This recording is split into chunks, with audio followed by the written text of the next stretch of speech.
मूलाधार में वो शक्ति सुप्त है जो एक बार जागृत हो जाए तो साधक को स्वयं ब्रह्मा बना देती है।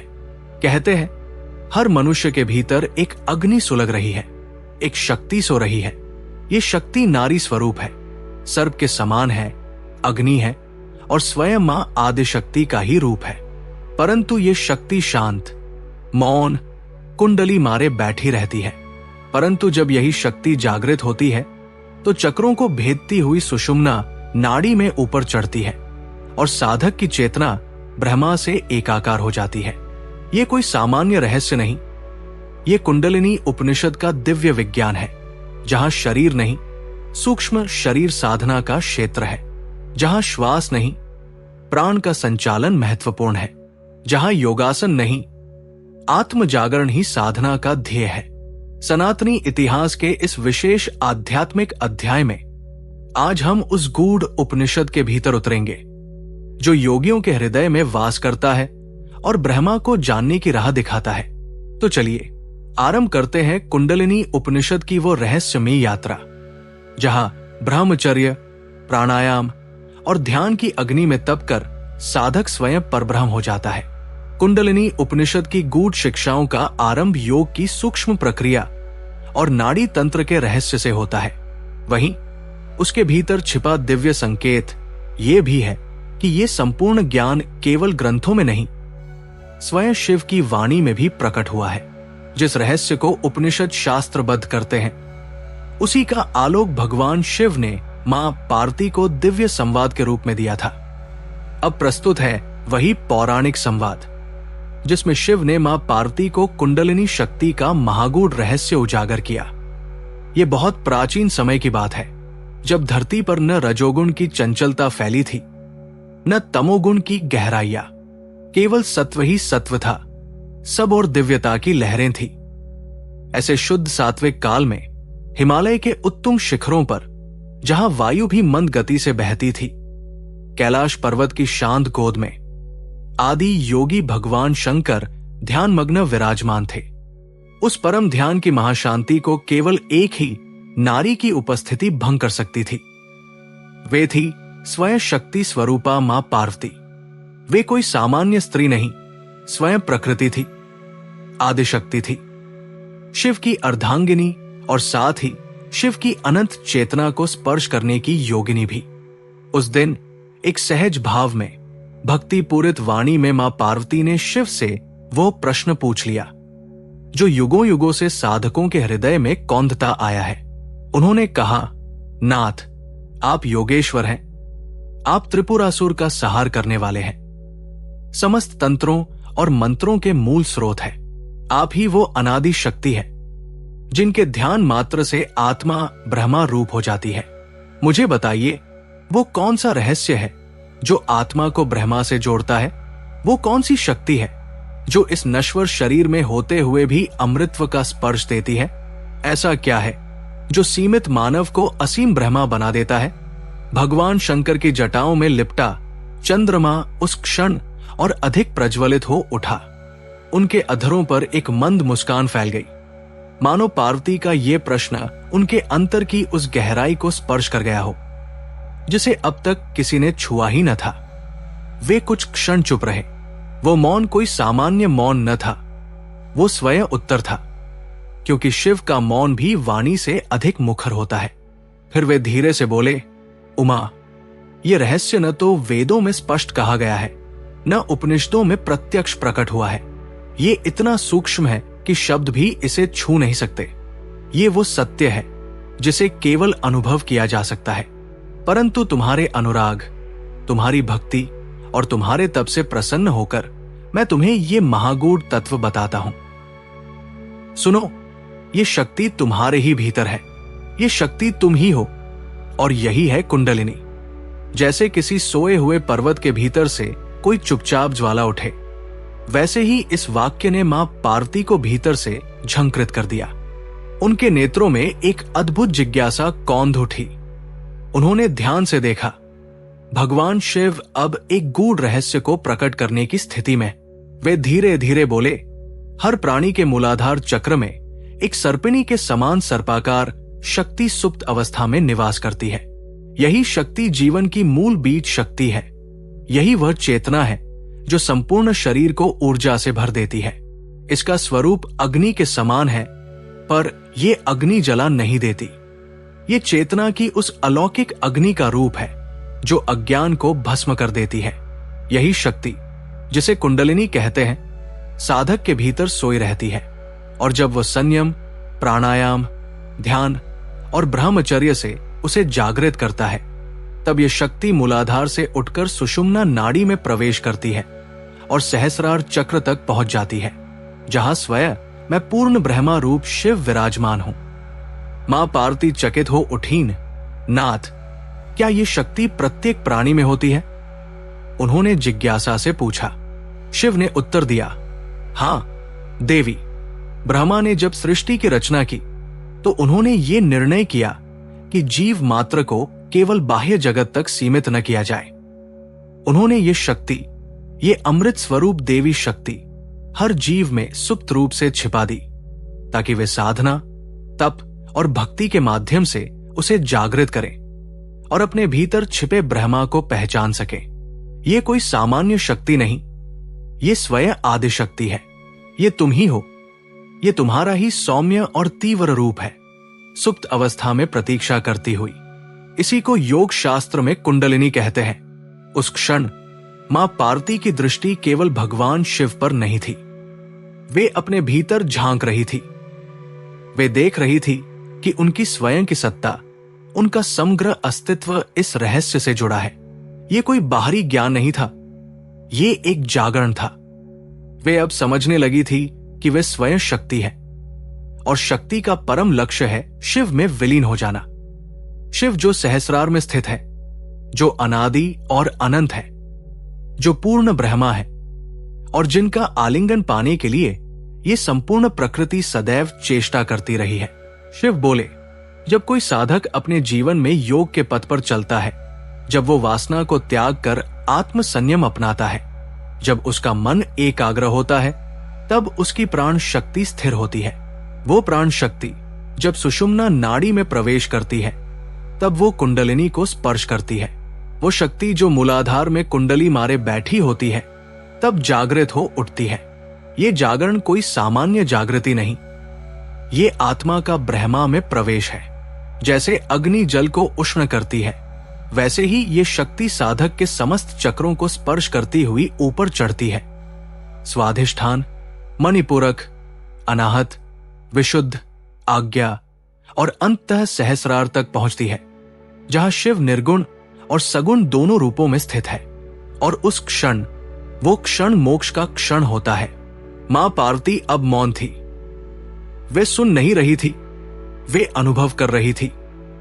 उनके नेत्रों से अश्रुधारा बह रही थी, मानो उस परम सत्य ने उनके अंतःकरण को भर दिया हो। शिव ने जो कहा वो केवल ज्ञान नहीं था, वो अनुभव का आह्वान था। वे स्वयं वो शक्ति थी, और उसी क्षण उन्होंने उस शक्ति को भीतर अनुभव किया। वो कोई प्रतीक मात्र नहीं था, वो उनकी आत्मा का स्वरूप था। वे जान गई, सारा ब्रह्मांड जो शिव और शक्ति के युग्म से उत्पन्न हुआ है, वो वास्तव में इस रहस्य से उपजा है। शिव चेतना है, शक्ति ऊर्जा है। शिव निर्गुण है, शक्ति सगुण है। शिव शून्य है, शक्ति पूर्णता है, और दोनों का मिलन वो स्वयं ब्रह्मा ज्ञान है। ये संवाद किसी पौराणिक कथा मात्र के रूप में नहीं कहा गया, ये एक आंतरिक यथार्थ का उद्घाटन था। ये वो सत्य था जिसे हजारों वर्षों से ऋषियों ने तब से जाना, योगियों ने समाधि में पाया, और साधकों ने अपने प्राणों से सींचकर अनुभव किया। ये कोई मनगढ़ंत कथा नहीं, ये योग शास्त्र का हृदय है। मूलाधार से सहस्रार तक की ये यात्रा ही जीवन का सार है। हर वो जीव जो इस यात्रा पर निकलता है, वो धीरे धीरे अपनी स्थूलता को त्यागता है, सूक्ष्म बनता है, और अंततः परात पर ब्रह्मा के साथ एकाकार हो जाता है। जब साधक योग की विधियों का पालन करता है, यम, नियम, आसन, प्राणायाम, प्रत्याहार, धारणा, ध्यान और समाधि, तब वो केवल शरीर पर विजय नहीं पाता, वो अपनी अंतः शक्ति को पहचानता है और जब गुरु की कृपा से उसे ये ज्ञान प्राप्त होता है कि वो कुंडलिनी क्या है, तब वो सच्चा योगी बनता है। कुंडलिनी का जागरण केवल अभ्यास का फल नहीं, वो कृपा का भी परिणाम है। जब साधक पूर्ण समर्पण से अपने आप को ईश्वर के चरणों में अर्पित करता है, जब वो न शरीर है, न मन, न अहंकार, केवल मैं ही रह जाता है, तब वो मैं भी गल जाता है और केवल ब्रह्मा बचता है। वही ब्रह्मा शिव के रूप में सहस्रार में प्रतिष्ठित रहता है, प्रतीक्षा करता है उस शक्ति के जागरण की जो उसकी अर्धांगिनी है। शिव और शक्ति का ये मिलन ही योग का अंतिम लक्ष्य है। ये मिलन न तो किसी स्थान पर होता है, न किसी समय में, ये भीतर घटित होता है। साधक जब अपनी समस्त कामनाओं, विक्षेपों और बंधनों को त्याग कर अपने भीतर उतरता है, तब वो देखता है कि वो स्वयं शक्ति है, वो कुंडलिनी है और उसके भीतर ही वो शिव विराजमान है। जब ये दोनों मिलते हैं, तब समय समाप्त हो जाता है, देह की सीमा समाप्त हो जाती है और केवल शुद्ध चैतन्य रह जाता है। वो चैतन्य ही ब्रह्मा है। यह रहस्य कोई बाहरी ज्ञान नहीं, ये आत्मा की उस दिव्य यात्रा का मानचित्र है जिसे प्रत्येक साधक को स्वयं तय करना होता है। कोई दूसरा उसे वहां नहीं पहुंचा सकता। गुरु केवल दिशा दिखा सकते हैं, मंत्र दे सकते हैं, चेतना को जगा सकते हैं, पर यात्रा तो स्वयं करनी होती है। और जब साधक इस यात्रा पर चलता है, तो प्रारंभ में वह अपने भीतर अंधकार देखता है, काम, क्रोध, लोभ, मोह के विकार। परंतु जब वो इनसे निर्लिप्त हो जाता है, तब भीतर एक अग्नि प्रज्वलित होती है। वो अग्नि ही कुंडलिनी है। शिव ने कहा, उमा, ये शक्ति यदि विक्षिप्त रूप से जागे तो साधक विक्षिप्त हो सकता है। इसलिए ये शक्ति केवल तपस्वियों, संयमशीलों और गुरु सेवकों के लिए उपयुक्त है। बिना मार्गदर्शन के यदि कोई इस अग्नि को छुए तो वो स्वयं को जला भी सकता है, किंतु यदि वही शक्ति संयम, ज्ञान और भक्ति से जागृत हो तो वही शक्ति मोक्षदायिनी हो जाती है। मां पार्वती अब केवल श्रोता न थी, वे साधिका बन चुकी थी। वे जान गई कि ये शिव का रहस्य नहीं है, उनका अपना स्वरूप है। और यही वो गूढ़ बोध है जो इस कथा से प्रकट होता है। ये कथा किसी कल्पना का परिणाम नहीं, ये वो अनाहत नाद है जो ध्यान में प्रतिध्वनित होता है। ये वो अग्नि है जो आत्मा को ब्रह्मा में परिणत करती है। और ये वह दिव्य संवाद है जो युगों से महायोगियों, तांत्रिकों और भक्तों के हृदय को आलोकित करता रहा है। जब शिव बोले तब प्रकृति ने सुना, जब शक्ति ने जाना तब संपूर्ण सृष्टि ने अपना रहस्य समझा। ये कथा केवल एक दैवीय संवाद नहीं, बल्कि योग मार्ग का चिरंतन पथ है। एक आध्यात्मिक संकेत है कि अमृतत्व कहीं बाहर नहीं, वो तुम्हारे भीतर है। जागो, भीतर उतरकर स्वयं की शक्ति को पहचानो। जब वो शक्ति जागेगी, तब तुम जानोगे कि तुम स्वयं ब्रह्मा हो। शिवोहम, यही अंतिम सत्य। जैसे भगवान शिव ने मां पार्वती को कुंडलिनी शक्ति का रहस्य प्रत्यक्ष अनुभूति के रूप में बताया, वैसे ही उसी दिव्य ज्ञान को ऋषियों ने शास्त्रबद्ध रूप में संकलित किया, जो कुंडलिनी उपनिषद के रूप में हमारे सामने प्रकट होता है। अब आइए उसी पौराणिक संवाद के उपरांत जाने वे शास्त्रीय तथ्य और गूढ़ शिक्षाएं जिन्हें कुंडलिनी उपनिषद विस्तार पूर्वक प्रकट करता है। कुंडलिनी उपनिषद अथर्ववेद से संबद्ध एक अत्यंत रहस्यमय, पावन और गूढ़ उपनिषद है जो योग, तंत्र और ब्रह्मा ज्ञान के उस मार्ग का उद्घाटन करता है जिसे जानकर साधक अपने ही भीतर परमात्मा का साक्षात्कार करता है। ये कोई सामान्य ग्रंथ नहीं, ये उन दिव्य रहस्यों का निधि है जिसे केवल अनुभवी योगी, तपस्वी और परम आस्तिक साधक ही पूर्ण श्रद्धा से समझ सकते हैं। ये उपनिषद उस शक्ति की चर्चा करता है जो प्रत्येक मानव के भीतर निवास करती है, परंतु सुप्त अवस्था में, और जो जब जागृत होती है तो स्वयं साधक को ब्रह्मा रूप बना देती है। इस शक्ति का नाम है कुंडलिनी। कुंडलिनी का अर्थ ही है कुंडलाकार में लिपटी हुई सर्पिणी के समान कुंडली मारकर मूलाधार चक्र में स्थित शक्ति। ये कोई कल्पना नहीं, कोई प्रतीक नहीं, बल्कि ये चेतना का ऐसा सूक्ष्म यथार्थ है जिसे केवल ध्यान, तप और आत्मनिष्ठ साधना से अनुभव किया जा सकता है। ये उपनिषद हमें ये सिखाता है कि हमारा शरीर केवल हड्डियों, मांसपेशियों और रक्त का समूह नहीं है, बल्कि ये ब्रह्मा का मंदिर है और उस मंदिर में एक देवता विराजमान है जो हमारी आत्मा है और एक देवी सुप्त रूप से प्रतीक्षा कर रही है। वो कुंडलिनी है, वो शक्ति जो स्वयं सृष्टि का कारण है, वो शक्ति जो ब्रह्मा के संकल्प में, विष्णु के संचार में और शिव के सहार में क्रियाशील है। वही शक्ति जब एक सामान्य साधक के भीतर जागती है तो वो साधक उसी परम ब्रह्मा में लीन हो जाता है। ये उपनिषद नाड़ी तंत्र, चक्रों, प्राण शक्ति और साधना के विभिन्न अंगों का वर्णन करता है, परंतु वो सब केवल माध्यम है। लक्ष्य तो केवल एक है, आत्मबोध। और आत्मबोध भी ऐसा नहीं जो केवल बुद्धि से समझा जाए। ये तो ऐसा अनुभव है जिसमें साधक अपनी सीमित देह बुद्धि को पार कर जाता है और स्वयं शिव रूप हो जाता है। यही इस उपनिषद का रहस्य है। योग के माध्यम से, तंत्र की ऊर्जा के माध्यम से वो शक्ति जागृत की जाए जो हमारे भीतर कुंडली मारकर बैठी है, और जब वो जागे तो एक अद्भुत चमत्कार होता है। आत्मा ब्रह्मा में समाहित हो जाती है। कुंडलिनी उपनिषद कहता है कि ये शक्ति प्रत्येक व्यक्ति के मूलाधार चक्र में निवास करती है। मूलाधार यानी वह स्थान जो रीढ़ के सबसे निचले भाग में स्थित है। वहीं पर यह शक्ति सर्पिणी के समान 3 बार कुंडली मारे बैठी रहती है। ये सुप्त अवस्था है, अज्ञान की अवस्था है, बंधन की अवस्था है। जब तक ये शक्ति सुप्त है तब तक मनुष्य भौतिक जगत में भटकता है। उसकी चेतना बाहर की वस्तुओं में उलझी रहती है। वो अपने ही भीतर के मंदिर को भूल चुका होता है।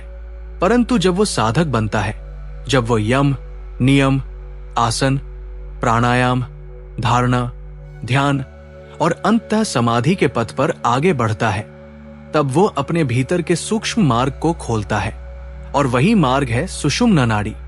इसी सुषुम्ना मार्ग से ये शक्ति ऊपर उठती है और प्रत्येक चक्र को जागृत करते हुए सहस्रार चक्र तक पहुंचती है, जहां पर ब्रह्मा चेतना विराजमान होती है। ये कोई साधारण यात्रा नहीं, ये चेतना की क्रांति है। कुंडलिनी जब मूलाधार से उठती है तो सबसे पहले स्वाधिष्ठान चक्र को छूती है, जो रचनात्मकता, काम और भावनात्मक ऊर्जा का केंद्र है। जब ये जागृत होती है तब साधक के भीतर वासनाओं का क्षय होता है और वो रचनात्मकता ब्रह्मा की ओर प्रवृत्त हो जाती है। इसके पश्चात मणिपुरक चक्र आता है, जो अग्नि तत्व का केंद्र है। यहां पहुंचकर साधक में आत्मबल, तप और त्याग की शक्ति प्रकट होती है। फिर आता है अनाहत चक्र, हृदय का केंद्र, जहां प्रेम, भक्ति और करुणा का वास होता है। जब कुंडलिनी यहां पहुंचती है तब साधक को समस्त जीवों में ईश्वर का दर्शन होने लगता है। इसके बाद विशुद्ध चक्र आता है, जहां वाणी की शक्ति निवास करती है और साधक की वाणी अमृतमय हो जाती है। फिर आज्ञा चक्र आता है, जहां विवेक और अंतर चेतना का प्रकाश फैलता है, और अंततः सहस्रार, वह दिव्य कमल, जहां न कोई शब्द रहता है, न कोई विचार, केवल ब्रह्मा ही ब्रह्मा रहता है। इस यात्रा को उपनिषद बहुत ही गूढ़ रूप में समझाता है, परंतु इसका सार यही है कि ये शक्ति जो हमारी रीढ़ की गहराइयों में सुप्त है, वही हमारी आत्मा को ब्रह्मा से मिलाने का माध्यम है। ये कोई बाहरी प्रक्रिया नहीं, न ये केवल शारीरिक क्रियाओं का खेल है। ये एक भीतरी जागरण है, एक ऐसा जागरण जो साधक की समस्त इंद्रियों को वश में कर देता है, उसकी प्राण शक्ति को साथ देता है और अंततः उसे इस देह के पार ब्रह्मलोक की ओर ले जाता है। उपनिषद ये भी बताता है कि ये शक्ति केवल अभ्यास से नहीं, गुरु की कृपा से जागृत होती है। गुरु ही वो दीपक है जो इस अंधकार में प्रकाश देता है। बिना गुरु के ये यात्रा अधूरी है, और यदि कोई इस शक्ति को स्वेच्छा से जागृत करना चाहे, बिना संयम, बिना पवित्रता, बिना भक्ति, तो ये शक्ति साधक को विक्षिप्त भी कर सकती है। इसलिए उपनिषद बार बार संयम, शुचिता, गुरु सेवा और शुद्ध साधना पर बल देता है। कुंडलिनी कोई काल्पनिक ऊर्जा नहीं, ये साक्षात देवी का रूप है। इसे जगदम्बा कहा गया है, योगमाया कहा गया है। ये वही शक्ति है जिससे ब्रह्मा ने सृष्टि की रचना की, वही शक्ति है जिससे विष्णु जगत का पालन करते हैं, और वही शक्ति है जिससे रुद्र संहार करते हैं। यही शक्ति जब एक योगी के भीतर से उठती है तो वो स्वयं शिव बन जाता है। न उसमें अहम रहता है, न इच्छा, वो केवल स्वयं की अवस्था में स्थित हो जाता है।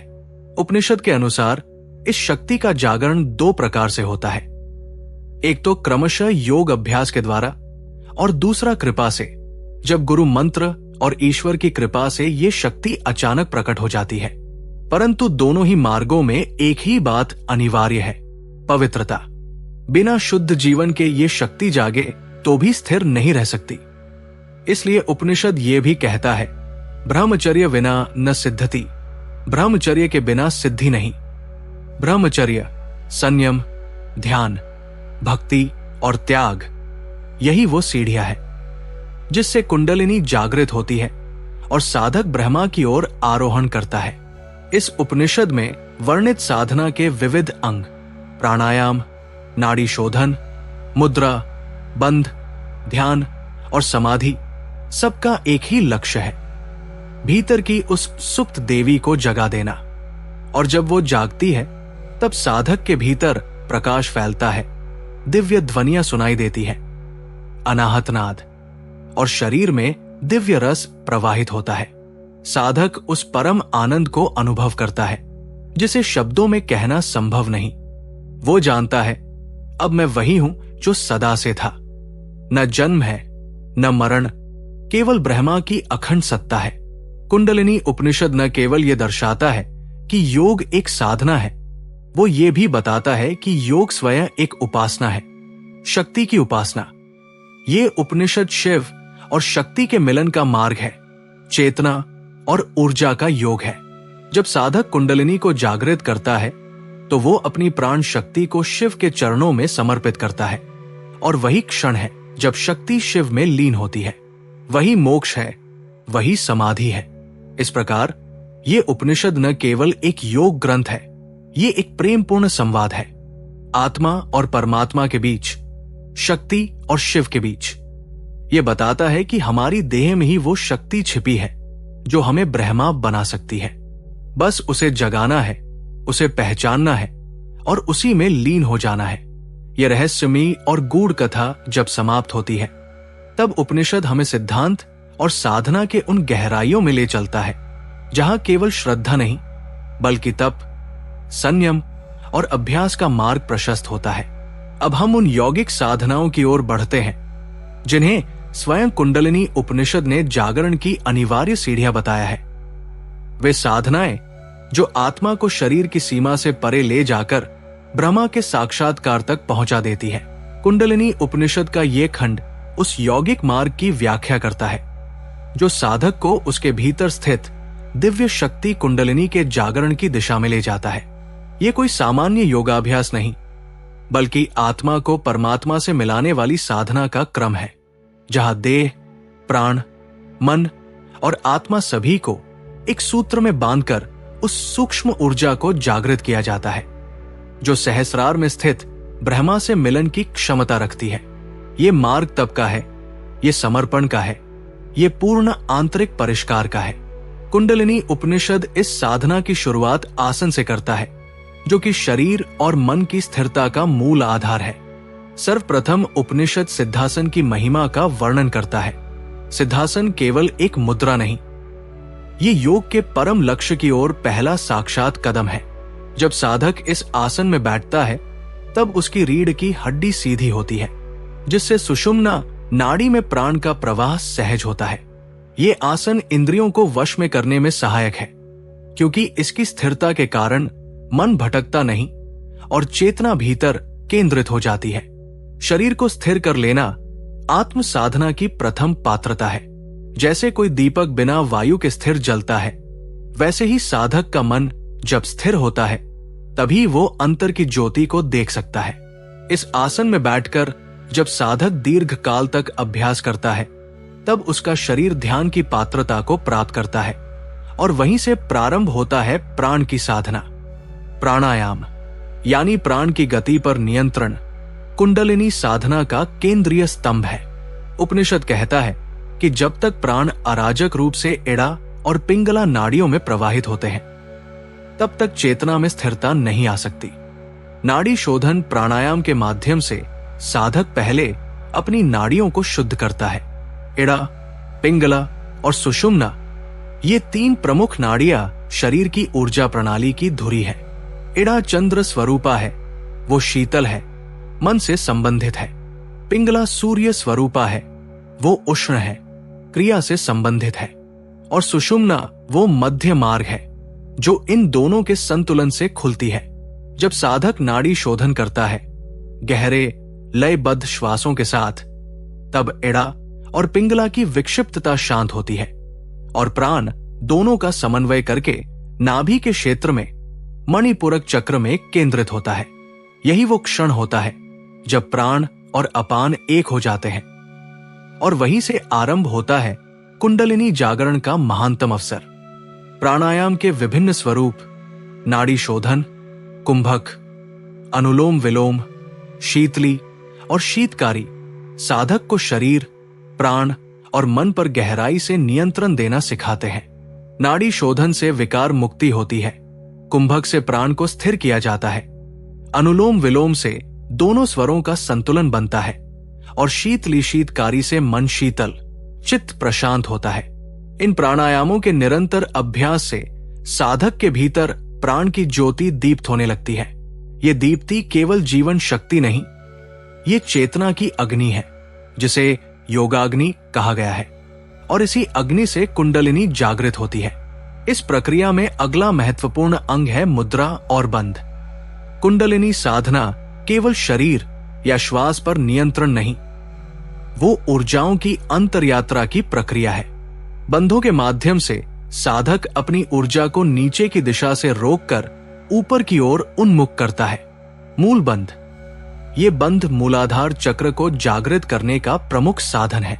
जब साधक गुदा प्रदेश को भीतर की ओर संकुचित करता है, तब मूलाधार में स्थित कुंडलिनी शक्ति हलचल करने लगती है। ये आह्वान है उस सुप्त शक्ति को जगाने का।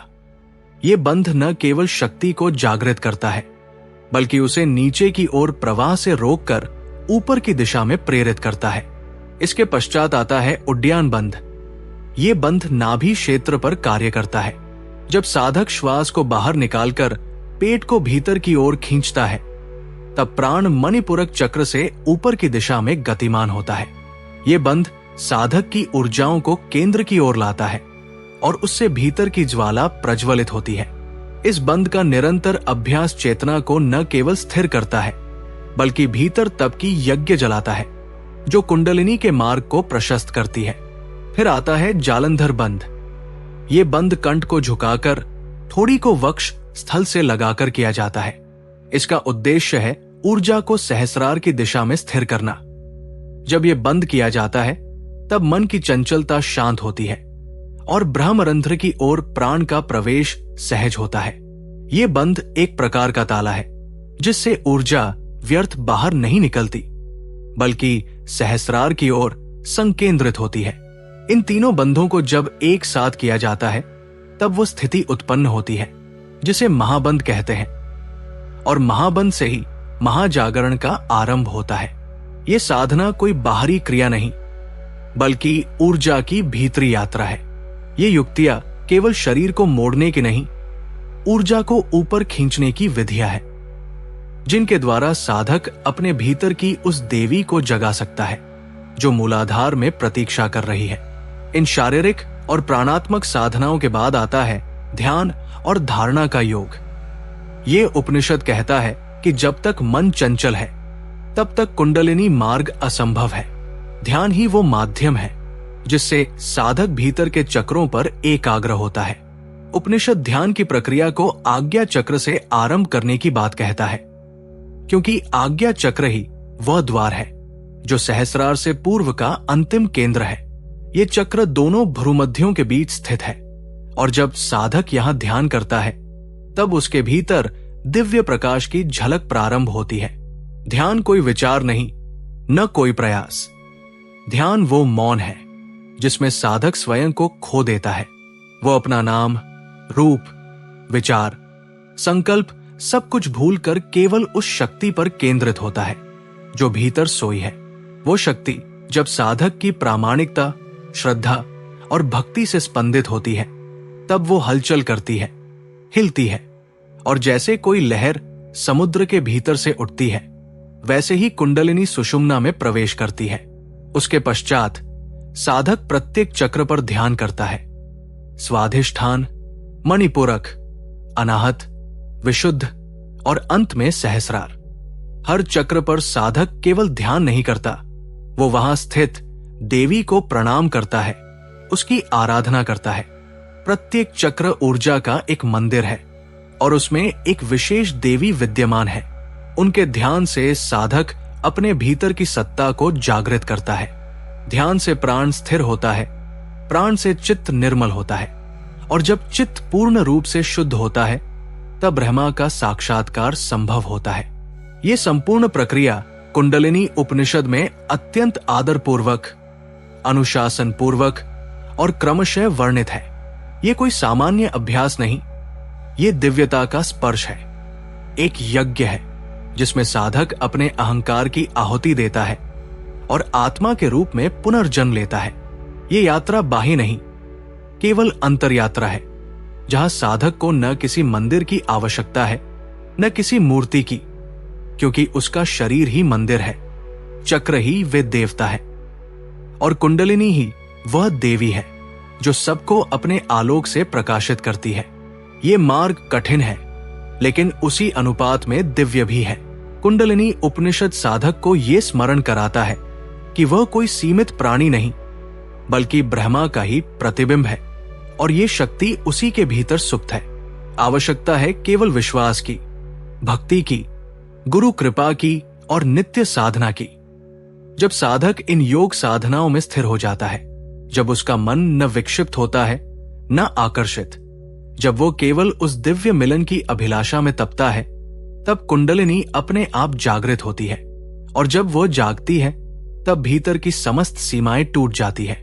समय, देह, द्वैत सब विलीन हो जाते हैं और केवल एक रह जाता है, जो है सत, चित और आनंद, वही ब्रह्मा। यही इस खंड का सार है।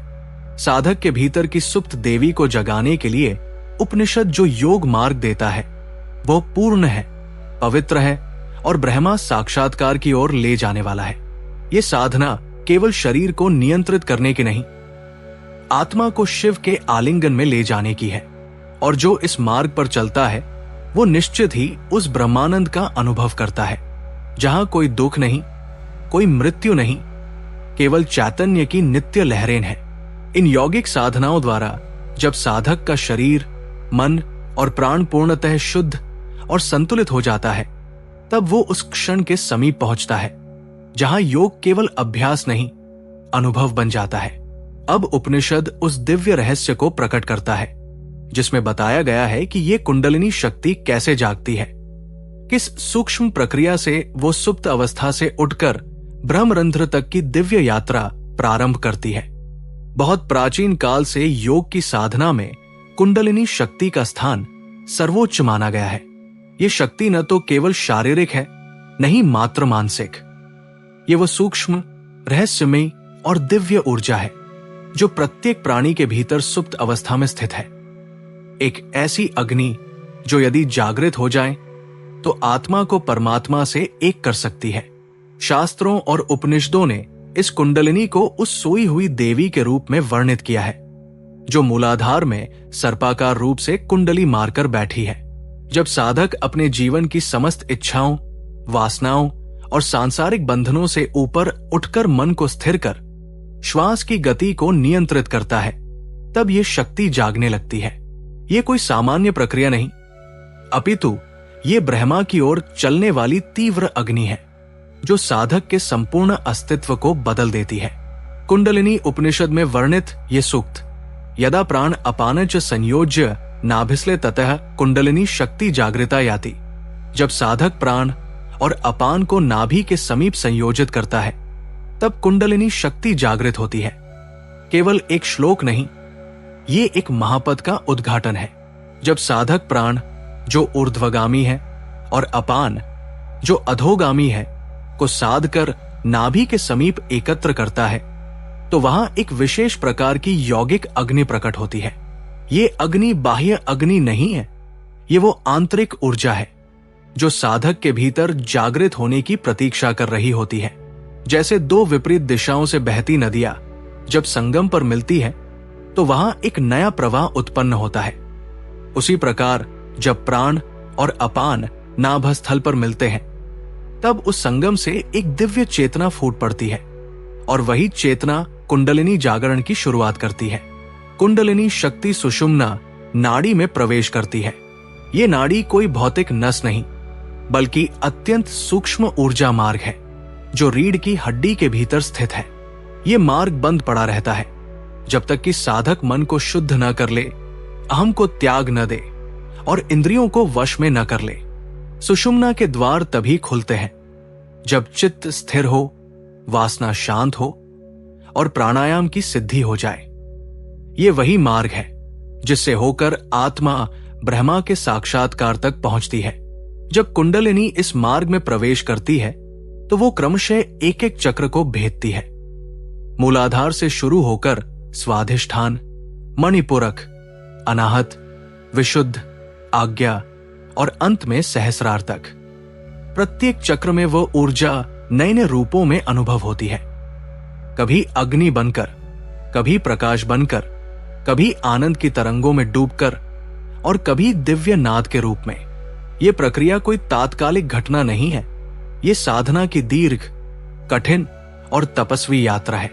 इसमें तप है, संयम है, निष्ठा है और सबसे बढ़कर समर्पण है। जब साधक निरंतर अभ्यास करता है तो उसका श्वास प्रश्वास भी एक साधना बन जाता है।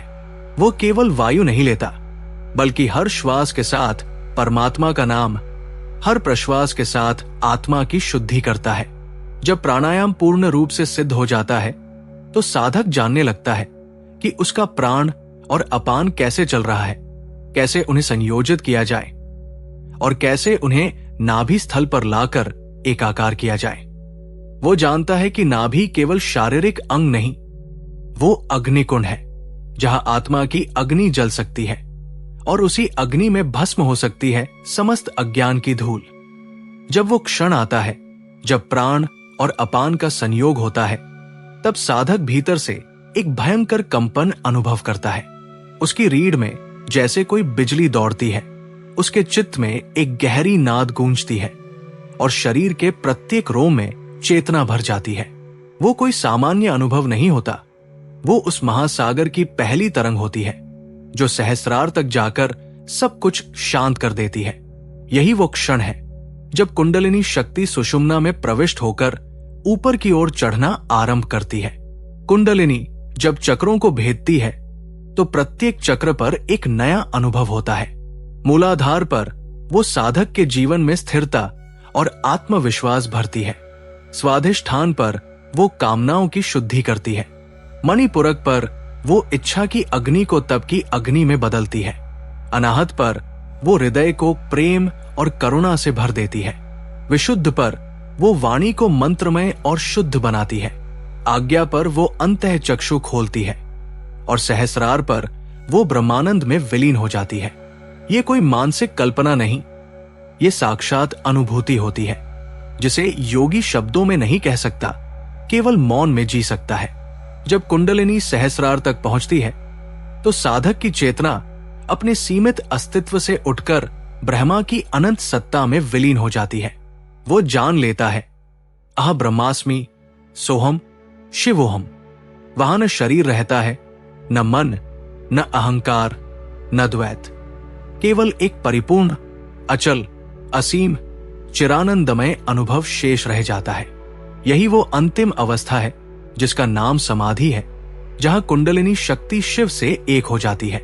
और यही वह रहस्य है जिसे कुंडलिनी उपनिषद उद्घाटित करता है, केवल शब्दों में नहीं बल्कि साधना के प्रबल अभ्यास में। ये यात्रा अकेली नहीं होती। हर साधक के भीतर जो जिज्ञासा जल रही है वही उसकी मार्गदर्शिका बन जाती है। हर बार जब वो सांस रोकता है, हर बार जब वो ध्यान करता है, हर बार जब वो अपने भीतर के नाद को सुनने का प्रयास करता है, तब तब वो कुंडलिनी को पुकारता है, उसे जगाने के लिए अपने समस्त अस्तित्व को समर्पित करता है। वो जानता है कि ये शक्ति यदि नियंत्रित न हो तो विनाशकारी हो सकती है, पर यदि वो पूर्ण श्रद्धा, गुरु कृपा और संयम के साथ साधना करे तो यही शक्ति उसे मोक्ष तक पहुंचा सकती है। कुंडलिनी उपनिषद केवल शास्त्रीय ज्ञान नहीं, ये एक जीवित अनुभव है, एक ऐसी आग जो जलाती भी है और शुद्ध भी करती है। ये वो साधना है जो आत्मा को शरीर की जड़ों से खींचकर ब्रह्मा के आकाश में उड़ा देती है। जो इस मार्ग पर चला है उसने स्वयं को खोया है, पर अंत में परमात्मा को पाया है। ये वही पथ है जहां रात्रियां तप में जलती है और प्रभात ब्रह्मा ज्योति में चमकता है। ये वही गहराई है जहां से शब्द लौट आते हैं और केवल मौन ही शेष रह जाता है। और जब ये मौन भीतर उतरता है तब साधक जान जाता है वो कोई पृथक जीव नहीं, वो स्वयं वही कुंडलिनी है, वही ब्रह्मा है, वही अनंत प्रकाश है जो काल, देश, रूप और विचार से परे है। यही उपनिषद का अंतिम संकेत है कि जो कुंडलिनी को जानता है वो सब कुछ जानता है, और जो कुंडलिनी में लीन हो जाता है वो स्वयं ब्रह्मा स्वरूप हो जाता है।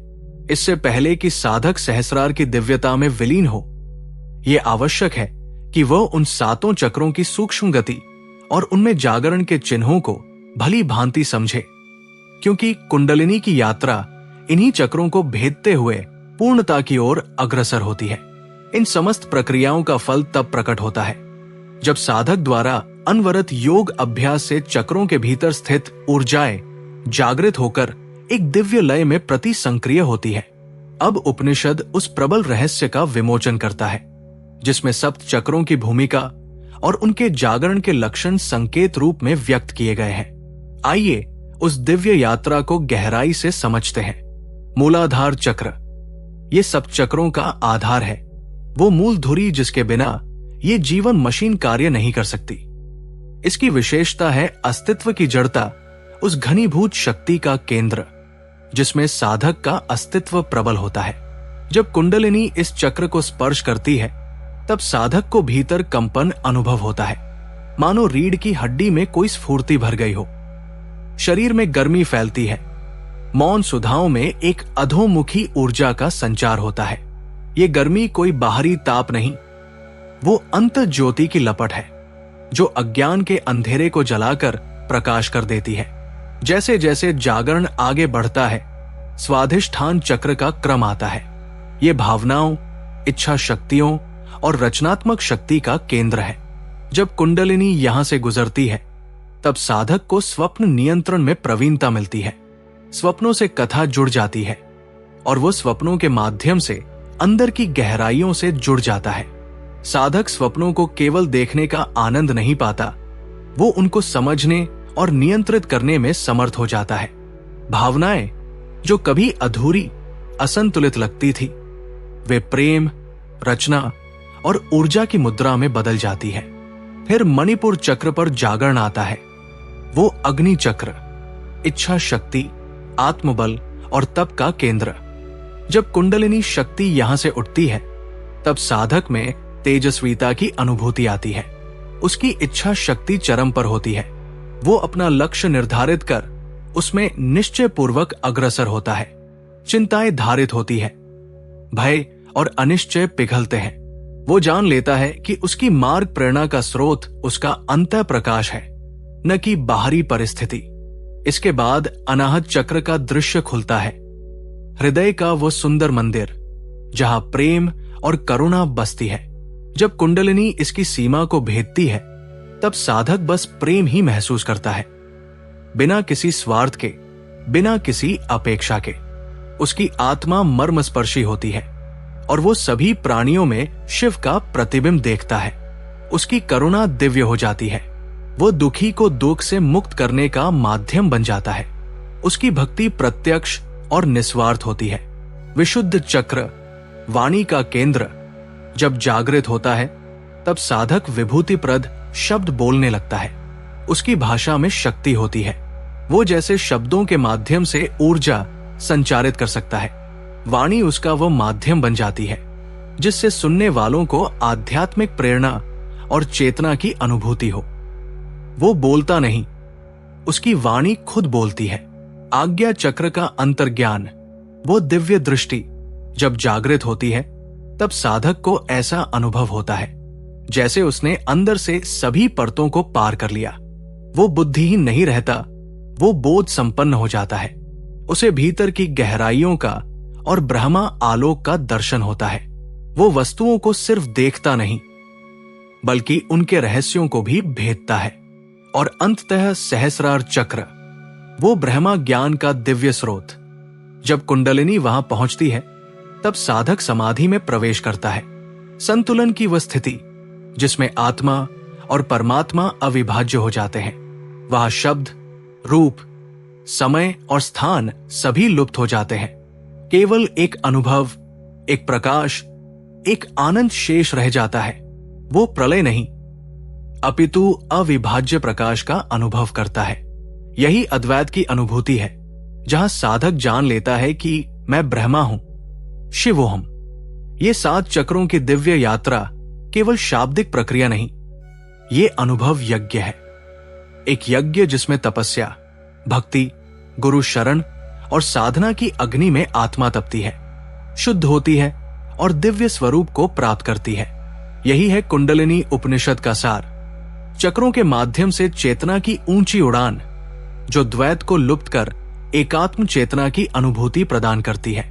इस पवित्र अनुभूति में साधक न केवल स्वयं शिव बन जाता है, वो स्वयं ब्रह्मा रूपी ज्ञान आलोक बन जाता है। इस सूक्ष्म यात्रा में जब साधक योग के द्वारा आत्म चेतना को जागृत करता है और चेतना को ऊपर की ओर प्रवाहित करता है, तब वो स्वाभाविक ही ये अनुभव करता है कि इस संपूर्ण प्रक्रिया का आधार नाड़ी विज्ञान है, जो एड़ा, पिंगला और सुषुम्ना के संतुलन में निहित है। अब आइए इसी रहस्यपूर्ण नाड़ी जाल के भीतर झांके, जहां कुंडलिनी जागरण की वास्तविक गति आरंभ होती है। जब साधक मौन होकर अपने भीतर उतरता है, जब उसके हृदय की गहराइयों में परमात्मा की पुकार स्पष्ट होने लगती है, जब सांसों के झूले पर आत्मा ध्यान की डोर थाम कर झूलने लगती है, तब वही साधक धीरे धीरे उस दिव्य रहस्य की ओर अग्रसर होता है जिसे नाड़ी विज्ञान कहा जाता है। ये कोई बाह्य विज्ञान नहीं, वरन आत्मा के आंतरिक पथ का ज्ञान है। ये वो रहस्य है जहां चेतना और प्राण एक दूसरे में विलीन होकर ब्रह्मा की ओर गति करते हैं। ये वो मार्ग है जहां एड़ा, पिंगला और सुषुम्ना 3 रहस्यमय धाराएं योगी की साधना में सहायक बनती है।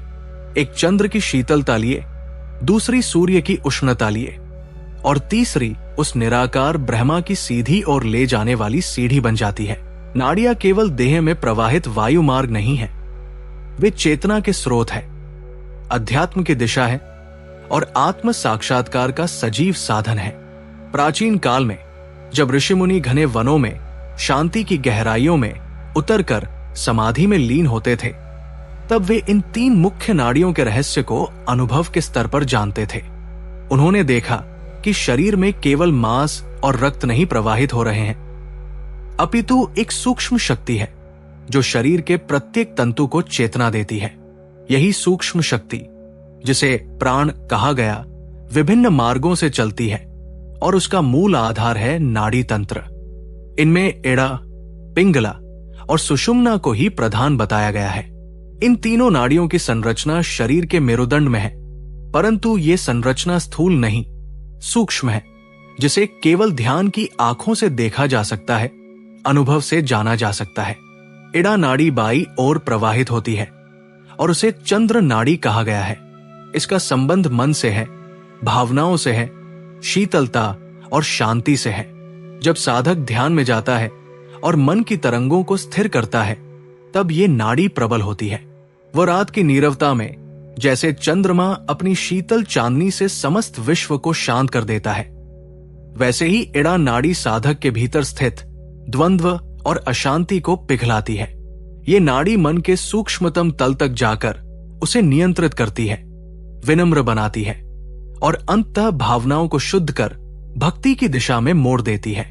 यही कारण है कि जिन साधकों में इड़ा का प्रभाव अधिक होता है वे अधिक भावुक, करुणामयी और शांति की ओर झुके होते हैं। दूसरी ओर पिंगला नाड़ी शरीर के दाहिने भाग से होकर जाती है और इसे सूर्य नाड़ी कहा गया है। इसका संबंध शरीर की क्रियात्मक ऊर्जा से है, अर्थात प्राण से। ये कर्म की प्रेरणा देती है, उत्साह, तेज और तप की भावना का संचार करती है। जैसे सूर्य अपने ताप से पृथ्वी पर जीवन का संचार करता है, वैसे ही पिंगला नाड़ी शरीर और मन में शक्ति का संचार करती है। जब कोई साधक अधिक सक्रिय, तेजस्वी और जागरूक होता है तो ये नाड़ी प्रबल होती है। पिंगला नाड़ी में गति तब आती है जब साधक कठोर तप करता है, उपवास करता है, दीर्घकालीन जप करता है और शरीर की शक्ति को आत्मा की ओर मोड़ने का प्रयत्न करता है। किंतु इन दोनों नाड़ियों का अकेले जागृत होना आत्मा को पूर्ण रूप से ब्रह्मा की ओर नहीं ले जा सकता, क्योंकि इड़ा मन को नियंत्रित करती है और पिंगला प्राण को। परंतु ब्रह्मा तो इन दोनों से परे है। इड़ा और पिंगला के संतुलन से ही वो तीसरा मार्ग खुलता है जिसे सुषुम्ना कहा गया है। सुषुम्ना नाड़ी शरीर के मध्य भाग में मेरुदंड के भीतर सूक्ष्मतम रूप से प्रवाहित होती है। ये नाड़ी जब सक्रिय होती है तब कुंडलिनी शक्ति उसमें प्रवेश करती है और मूलाधार से सहस्रार की ओर चढ़ती है। ये नाड़ी न तो मन की है न प्राण की, ये तो चेतना की है। वही चेतना जो आत्मा और परमात्मा के बीच की अंतिम कड़ी है। साधक जब ध्यान की गहराइयों में उतरकर अपनी सांसों को संतुलित करता है, जब वो प्राणायाम के द्वारा इड़ा और पिंगला को संयमित करता है, तब धीरे धीरे सुषुम्ना सक्रिय होती है। ये कोई साधारण घटना नहीं, ये जन्मों जन्मों की साधना का फल होती है। जब ये होता है तब साधक के भीतर दिव्य प्रकाश का उदय होता है। जैसे किसी अंधेरी सुरंग में सहसा एक दीप जल उठे, उस क्षण सारा ब्रह्मांड जैसे भीतर सिमट आता है। शब्द, रूप, गंध, स्पर्श सब कुछ एक परम अनुभव में विलीन हो जाता है। इड़ा और पिंगला के संतुलन को ही प्राचीन योगियों ने स्वर योग कहा है। वे जानते थे कि जब चंद्र और सूर्य समान रूप से संतुलित होते हैं तभी ब्रह्मा का उदय होता है। ये संतुलन ही समाधि का द्वार खोलता है। नाड़ियों का ये विज्ञान केवल श्वास की गति को जानना नहीं है, ये तो आत्मा की गति को जानना है। ये समझना है कि ब्रह्मांड की समस्त ऊर्जा हमारे भीतर प्रवाहित हो रही है। इड़ा में चंद्र, पिंगला में सूर्य और सुषुम्ना में आकाश स्वयं उपस्थित है। ये तीनों मिलकर साधक को उस परम तत्व की ओर ले जाते हैं जिसे वेदों ने सच्चिदानंद कहा है। जब इड़ा नाड़ी प्रबल होती है तो साधक ध्यान की सहज अवस्था को प्राप्त करता है। उसकी भावनाएं परिपक्व होती है, करुणा उत्पन्न होती है और प्रेम गहराता है। पिंगला नाड़ी के प्रबल होने से साधक में त्याग, तप और संकल्प की भावना जागती है। परंतु जब सुषुम्ना सक्रिय होती है तब आत्मा की सीढ़ियां ब्रह्मा के द्वार तक पहुंचने लगती है। तब साधक भीतर ही भीतर जलने लगता है। वो ज्वाला जो उसे शुद्ध करती है, उसे निर्मल करती है और अंततः उसे ब्रह्ममय बना देती है। प्राचीन ग्रंथों में कहा गया है कि जब सुषुम्ना में कुंडलिनी प्रवेश करती है तब भीतर एक दिव्य ध्वनि सुनाई देती है। वो नाद जो शब्द से परे है, वो ओंकार जो अनादि है। उस समय साधक का सारा अस्तित्व एक विराट ऊर्जा में विलीन हो जाता है। उसके भीतर एक ऐसा कंपन उत्पन्न होता है जो देह के प्रत्येक कोश को जगा देता है। उसका चित्त जो अब तक विक्षिप्त था स्थिर हो जाता है। उसकी दृष्टि जो बाहर भटक रही थी अब भीतर स्थिर हो जाती है और वही उस अंतरयात्रा में वो उस परम तत्व से एक हो जाता है। इड़ा, पिंगला और सुषुम्ना ये केवल नाड़ियां नहीं, ये परमात्मा के तीन रहस्य हैं, चंद्र, सूर्य और आकाश। ये तीनों जब साधक के भीतर संतुलन में होते हैं तब उसका देह ही मंदिर बन जाता है, उसका प्राण ही गंगा बन जाता है और उसकी चेतना ही शिव हो जाती है। तभी वो कह उठता है, शिवोहम सोहम अहं ब्रह्मास्मि। इसलिए है साधक, यदि तू वास्तव में ब्रह्मा की ओर बढ़ना चाहता है, यदि तू परम सत्य का अनुभव करना चाहता है, तो तू अपनी नाड़ियों को जान, तू अपने प्राण को दिशा दे और अपने मन को स्थिर कर ध्यान की उस गहराई में उतर जहां न शब्द है न रूप, केवल तू और परमात्मा है। वही सुषुम्ना की सीढ़ियों पर चढ़ते हुए तू पाएगा कि तेरे भीतर वही ब्रह्मा बसता है जिसे तू अब तक बाहर खोजता रहा। वही ब्रह्मा, वही अनादि शून्य, वही पूर्णता जो केवल तुझ में ही था, तुझ में ही रहेगा। इस दिव्य यात्रा में जब साधक की चेतना कुंडलिनी के जागरण के साथ सात्विक ऊंचाइयों को छूने लगती है, तब धीरे धीरे उसके भीतर उन अनुभवों और लक्षणों का प्राकट्य होता है जिन्हें शास्त्रों ने कुंडलिनी जागरण के लाभ के रूप में वर्णित किया है। अब हम उन्हीं अमूल्य अनुभवों को विस्तार से समझने का प्रयास करते हैं। ध्यानपूर्वक अनुभव किए बिना कुंडलिनी का रहस्य केवल एक कल्पना मात्र लगता है, पर जब यह शक्ति जागृत होती है तो साधक की चेतना एक ऐसे मार्ग पर प्रवेश करती है जहां उसका संपूर्ण अस्तित्व एक दिव्यता में डूब जाता है। यह कोई साधारण जागरण नहीं, ये आत्मा की उस परम पुकार का उत्तर है जो ब्रह्मा के साथ अपने एकत्व की खोज में सदियों से मौन थी। जब कुंडलिनी जागृत होती है तब साधक के भीतर अद्भुत आध्यात्मिक चेतना का प्राकट्य होता है। ये चेतना कोई विचार नहीं, कोई धारणा नहीं, बल्कि अनुभव का असीम प्रकाश होता है जो स्वयं को सर्वत्र व्याप्त कर देता है। साधक को ऐसा प्रतीत होता है जैसे उसका सारा अस्तित्व ब्रह्मा के आलोक में विलीन हो रहा हो। उसकी दृष्टि में संसार वैसा नहीं रहता जैसा वो पहले था। वो समस्त जगत को एक ब्रह्ममय लीला भूमि के रूप में देखने लगता है। उसके रोमरों में सत्यम शिवम सुंदरम की स्पंदन ध्वनि गूंजने लगती है। जब यह जागरण घटित होता है तब साधक के भीतर की आंतरिक बीमारियां जो मन और आत्मा के विक्षेप से उत्पन्न हुई थी, धीरे धीरे गलने लगती है। रोग, भय और मृत्यु जैसे शब्द उसके लिए अपनी अर्थवत्ता खो देते हैं। वो जानता है कि शरीर तो क्षण भंगुर है, पर आत्मा अजर है, अमर है, नित्य है। भय केवल अज्ञान की उपज है और कुंडलिनी के प्रकाश में वो अज्ञान स्वयं ही बुझ जाता है। मृत्यु को वो अंत नहीं, एक नई शुरुआत के रूप में देखता है। वो उसे आत्मा के विकास की एक कड़ी समझता है, न कि अंतिम बिंदु। मन अब किसी भी स्थिति में भयभीत नहीं होता, क्योंकि वह उस अनंत सत्ता से जुड़ चुका होता है जो कालातीत है, अमृतमय है। मन, बुद्धि और इंद्रिया, ये पहले तक उस साधक के लिए नियंत्रण से बाहर रहने वाले उपकरण थे। वे इधर उधर भटकती थी, संसार की चकाचौंध में खो जाती थी। परंतु जब कुंडलिनी जागृत होती है तब इन सब का नियमन अपने आप हो जाता है। साधक का मन शांत हो जाता है, बुद्धि निर्मल हो जाती है और इंद्रिया अब उसके सेवक बन जाती है, स्वामी नहीं। अब ये साधन बनते हैं आत्मा के प्रकाश को प्रकट करने के लिए, न कि संसार की ओर खींचने के लिए। ऐसे में साधक का जीवन तपोमय बन जाता है। वो साधारण गतिविधियों में भी दिव्यता को देखता है।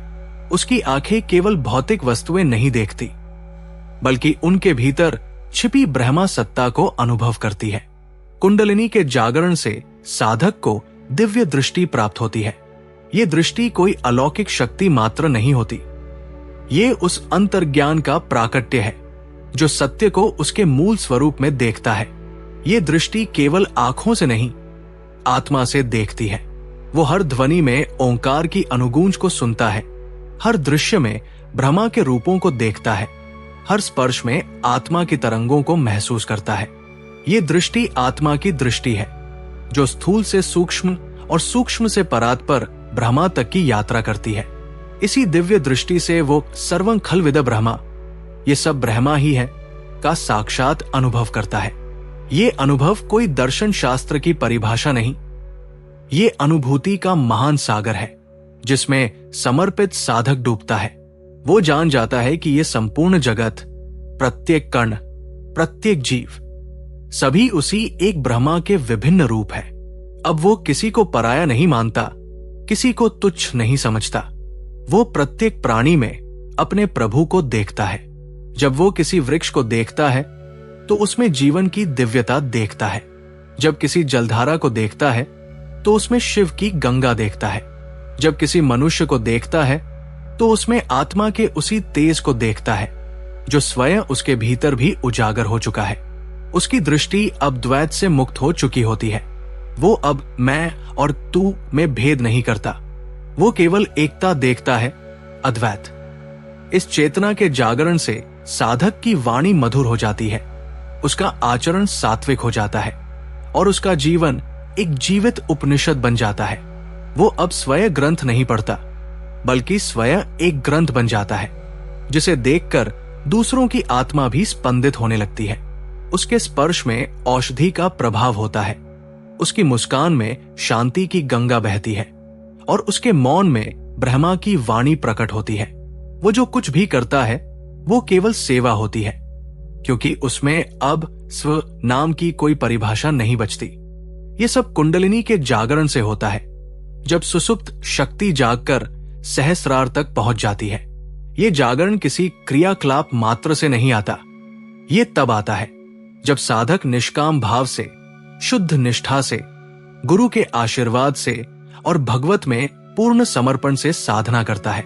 जब वो अपने भीतर की सभी ग्रंथियों को खोल देता है, काम, क्रोध, लोभ, मोह, अहंकार, तब वो पात्र बनता है उस दिव्य ऊर्जा के स्वागत के लिए। और जैसे ही वो ऊर्जा उसके भीतर उमड़ती है, वो केवल शरीर के कंपन नहीं महसूस करता, वो आत्मा की धड़कनों को सुनता है।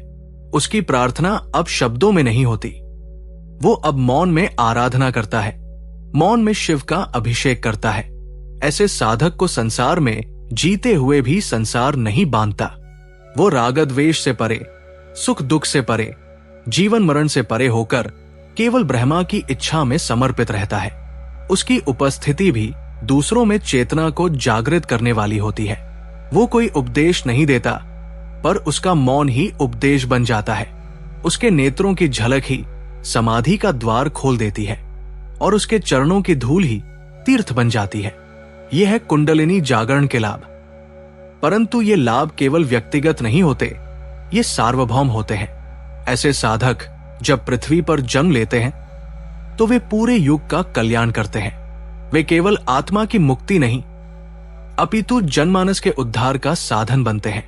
वे जिनके स्पर्श से भूमि पवित्र हो जाती है, जिनके ध्यान से आकाश की गूंजें भर जाती है और जिनकी चेतना से संपूर्ण सृष्टि पुलकित हो उठती है। ये राह सरल नहीं, पर जो इस पथ पर चलता है वो जानता है कि हर कष्ट तपस्या है, हर पीड़ा शिव का आशीर्वाद है और हर आंसू आत्मा की गंगा है। वो जानता है कि ब्रह्मा तक पहुंचना केवल लक्ष्य नहीं, स्वयं का विसर्जन है, पूर्ण समर्पण, पूर्ण लय। और जब ये समर्पण होता है तभी वो ब्रह्मा वाणी सुनता है, तत्त्वमसि अह ब्रह्मास्मि सर्वं खल्विद ब्रह्मा। तब वो समझता है कि कुंडलिनी कोई रहस्य नहीं, स्वयं आत्मा की पुकार है जो उसे उसके मूल तक ले जाती है, उस ब्रह्मा तक जो न आदि है न अंत, केवल प्रकाश है, केवल शांति है, केवल सत्य है।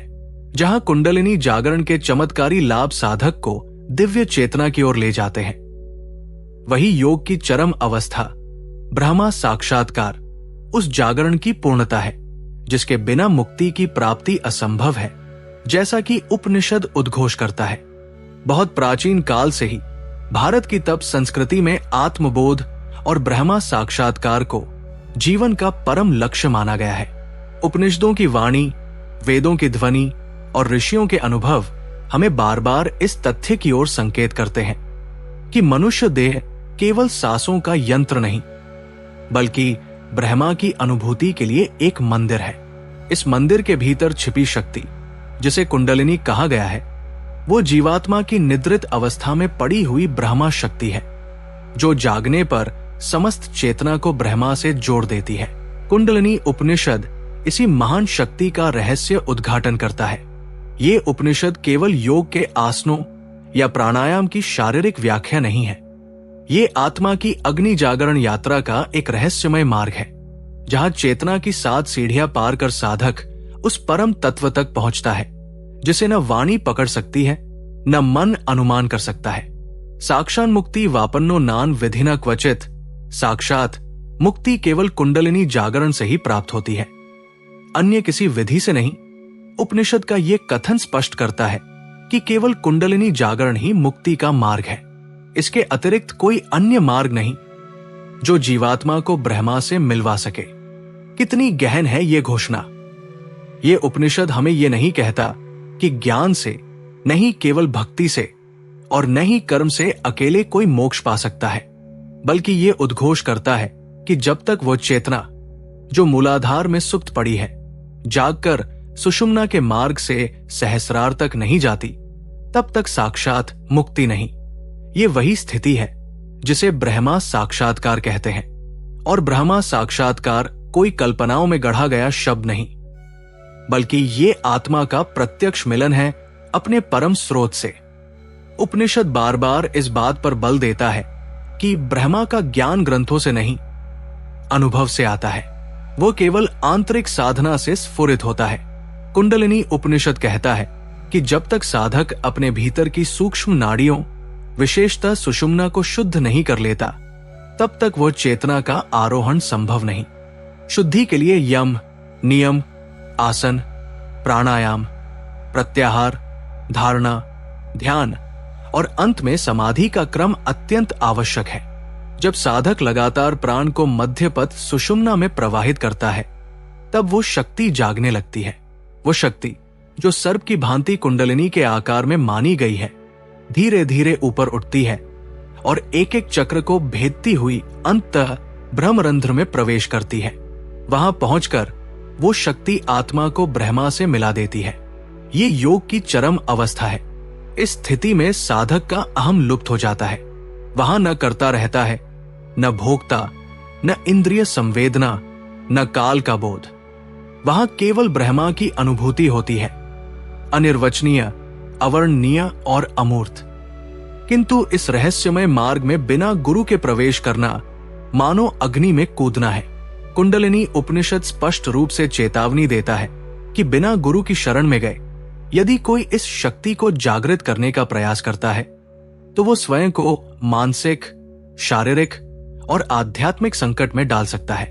जैसे एक अज्ञानी बालक यदि विद्युत की धारा से खेलता है तो वो नष्ट हो जाता है, वैसे ही साधक यदि उचित विधि और मार्गदर्शन के बिना इस चैतन्य शक्ति को छेड़े तो वो शक्ति उसके अंदर की समस्त प्रणाली को विचलित कर सकती है। अतः उपनिषद गुरु को केवल शिक्षक नहीं, बल्कि स्वयं ब्रह्मा रूप मानता है। गुरु ही वो दीपक है जो साधक के भीतर के अंधकार को दूर करता है और उसे तत्व तक ले जाने की शक्ति देता है। गुरु कृपा के बिना न योग संभव है, न तत्व बोध, न ही ब्रह्मा साक्षात्कार। इस उपनिषद में एक अत्यंत सूक्ष्म पर गहन उद्घोष है। प्रबुद्धा सुषुम्ना शक्ति है पश्चात तत्व का। जब सुषुम्ना नाड़ी में शक्ति प्रवाहित होती है, तब आत्मा ब्रह्मा को देखती है। ये केवल कवित्व नहीं, अपितु योगियों का प्रत्यक्ष अनुभव है। उस अवस्था में साधक केवल ज्ञाता नहीं होता, वो ज्ञान स्वरूप बन जाता है। वहां मन लुप्त हो जाता है, केवल आत्म प्रकाश शेष रहता है। ये न कोई ध्यान की स्थिति है, न कोई अनुभूति की तरंग। ये स्वयं आत्म स्वरूप की जागृति है। इसी जागृति को ब्रह्मा साक्षात्कार कहा गया है। यही कारण है कि इस मार्ग को सबसे कठिन किंतु सबसे सटीक मार्ग कहा गया है। उपनिषदों में बार बार ये संकेत मिलता है कि वासना और कामनाएं इस मार्ग की सबसे बड़ी बाधाएं हैं। नारीषु सावधानी कर्तव्य योगे महात्पय। नारियों के प्रति सावधानी रखनी चाहिए। योग में महान तप आवश्यक है। ये कथन इस तथ्य को प्रकट करता है कि यदि मन स्त्री विषयक विचारों या भौतिक वासनाओं में उलझा रहता है, तो वो न योग कर सकता है, न समाधि में प्रवेश कर सकता है। ये किसी लिंग भेद या स्त्री विरोध की दृष्टि से नहीं कहा गया, अपितु संकेत है उस चित्त की शुद्धि की ओर जो वासनाओं से रहित होकर ही योग में स्थिर हो सकता है। योग एक महान तप है। वो केवल अभ्यास नहीं, एक पूर्ण समर्पण है।